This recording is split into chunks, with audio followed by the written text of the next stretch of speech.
fostes batizados em Cristo, vos revestistes de Cristo. O que vale não é mais ser judeu nem grego, nem escravo, nem livre, nem homem, nem mulher, pois todos vós sois um só em Jesus Cristo. Sendo de Cristo, sois então descendência de Abraão, herdeiros segundo a promessa. Palavra do Senhor. Graças a Deus.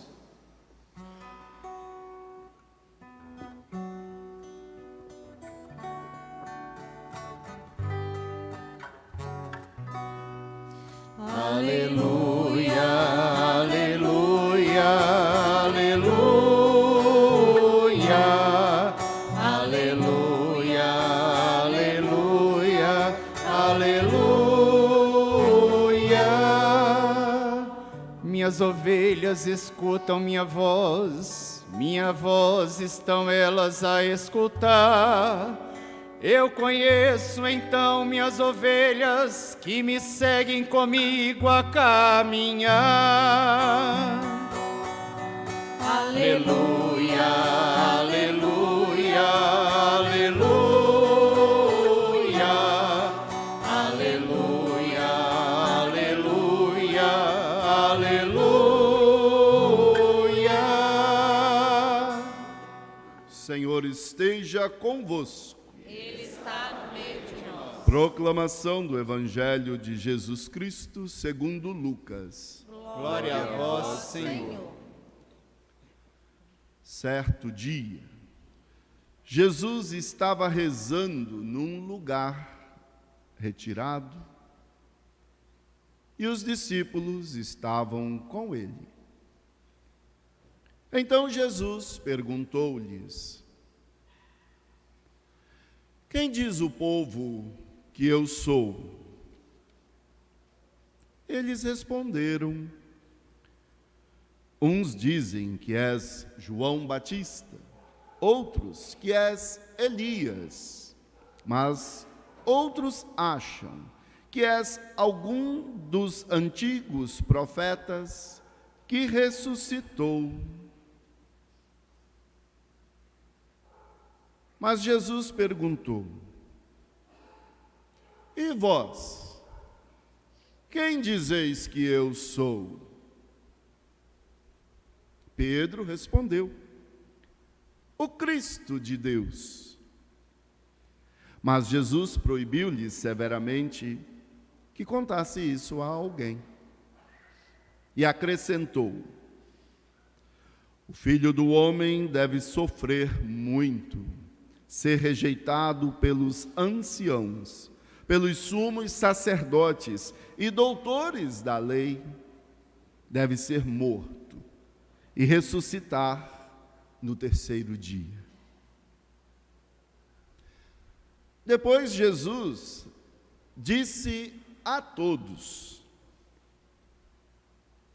se alguém me quer seguir, renuncie a si mesmo.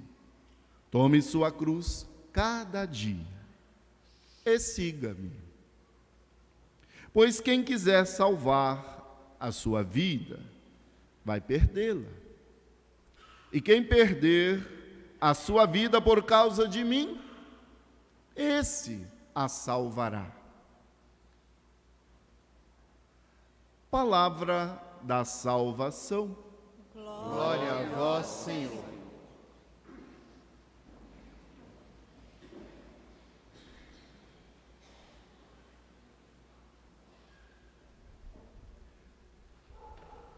Esta liturgia do 12º domingo do tempo comum, que agora nós celebramos, e você ora conosco da sua casa, por esta rede de comunicação da Pascom,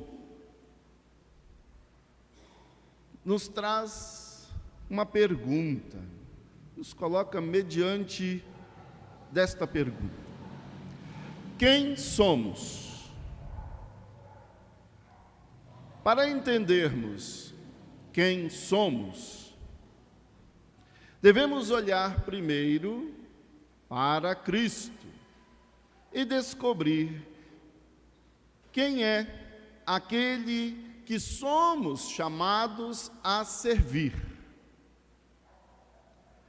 Essa atitude de olhar a Cristo e descobrir quem Ele é, influenciará o tipo de discípulos e discípulas que somos ou que poderemos ser.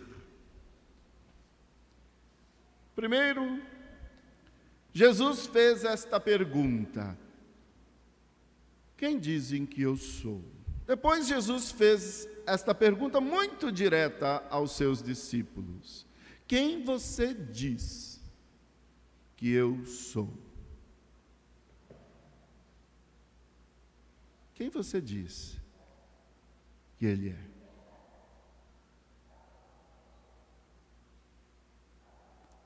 Esta foi uma questão determinante para os discípulos de Jesus. E é uma questão determinante para nós também hoje.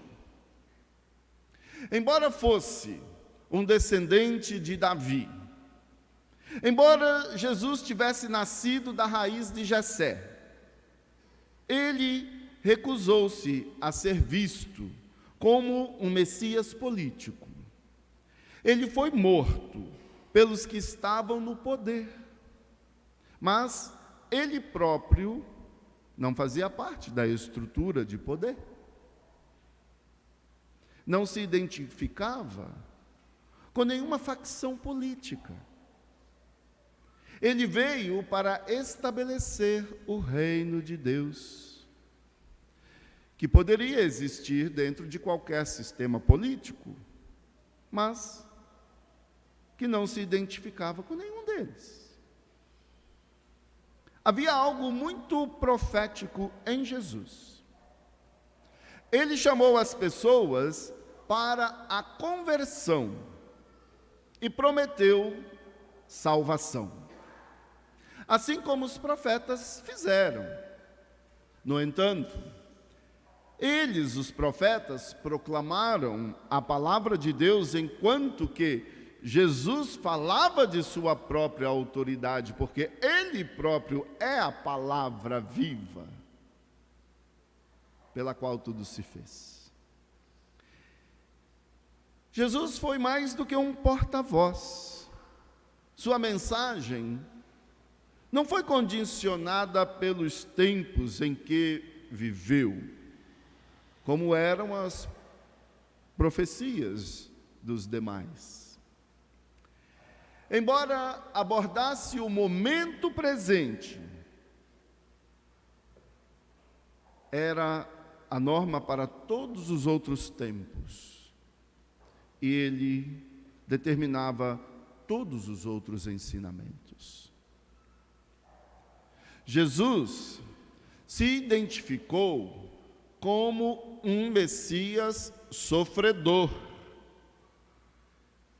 Embora ele se referisse a si mesmo como o Filho do Homem, ele se alinhava com a figura do servo sofredor encontrada no profeta Isaías. Ele atraiu pessoas de todas as classes sociais e de todos os setores políticos da população. Muitos iam a ele. Esta é a imagem cristológica que determinará o caráter do nosso discipulado. Portanto, devemos nos perguntar: se nós sabemos quem Ele é, quem é que somos nós, como seus discípulos? Como Jesus não era um Messias político, seus seguidores sempre teriam que lutar com os caprichos e ambiguidades do poder político. Como ele era mais do que um profeta, seus seguidores sempre teriam que lutar com os desafios radicais e os mistérios incompreensíveis e as inevitáveis resistências aos seus ensinamentos. No entanto, ele mesmo os alerta para o fato de seu sofrimento futuro. Ele foi rejeitado porque não se conformava com as expectativas políticas em sua época, que exploravam os pequenos e fracos, que destituía os direitos das pessoas simples e humildes, que abusavam dos órfãos e das viúvas, pobres e marginalizados. Ele também foi rejeitado por causa da natureza radical de seu ensinamento do amor. Não fazia acepção de pessoas para amar. Amava todos, com respeito e dignidade. As pessoas que o seguem não podem esperar nada menos do que aquilo que ele também viveu em seu tempo.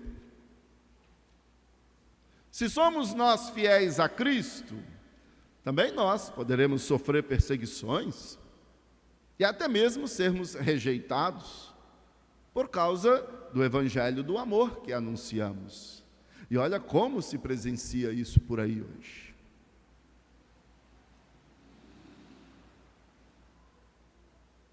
Jesus convidou todas as pessoas a segui-lo. O apóstolo Paulo desenvolve essa noção mais explicitamente quando diz que a identificação com Cristo no discipulado derruba as barreiras estabelecidas na sociedade pelas diferenças entre judeu e grego, escravo e livre, homem e mulher. Todos somos chamados a Cristo e nada deve nos impedir de viver a vida nova em Cristo. Em Jesus, o privilégio frequentemente associado à classificação política é cancelado. Nem mesmo os discípulos podem reivindicar privilégios. Este é o tipo de Messias que Jesus era. Aquele que fez de si mesmo a oferta para o bem de todos. Se hoje Jesus talvez estivesse conosco, a gente iria ver bem explícito da pessoa de Jesus a oferta que com certeza ele faria de si para o bem dos povos indígenas, para o bem das pessoas em situação de rua, para o bem de tantas pessoas que sofrem racismo de cor, classe, gênero.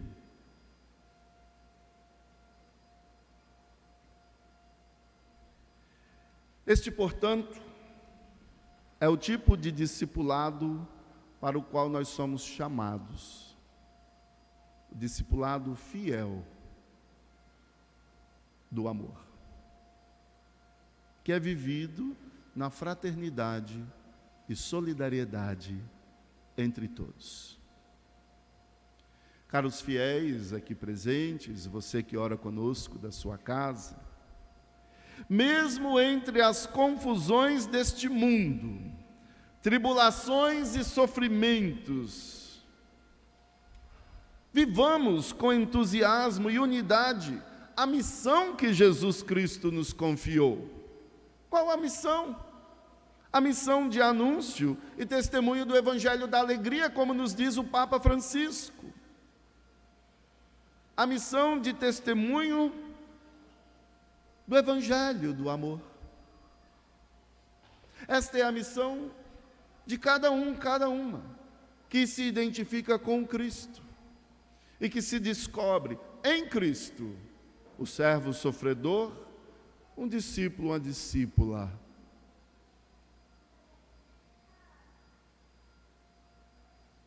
Pode ser que seja exigente, sim, mais uma vez repito. Mas é importante que nós que temos fé, tenhamos a coragem de viver em Cristo a nova vida que Ele nos deu. Que Deus abençoe você em sua missão, a todos nós, a igreja, para seguirmos verdadeiramente aquele que é para nós caminho, verdade e vida. Louvado seja nosso Senhor Jesus Cristo. Para sempre seja louvado. De pé, professemos a nossa fé. Creio em Deus Pai Todo-Poderoso, Criador do céu e da terra, E em Jesus Cristo, seu único Filho, nosso Senhor, que foi concebido pelo poder do Espírito Santo, nasceu da Virgem Maria, padeceu sob Pôncio Pilatos, foi crucificado e morto e sepultado, desceu à mansão dos mortos, ressuscitou ao terceiro dia, subiu aos céus, está sentado à direita de Deus Pai Todo-Poderoso, onde há de glorificar os vivos e os mortos. Creio no Espírito Santo, na Santa Igreja Católica, na comunhão dos santos, na remissão dos pecados, na ressurreição da carne, na vida eterna. Amém. Amém. Com fé e esperança, apresentemos a Deus a nossa prece.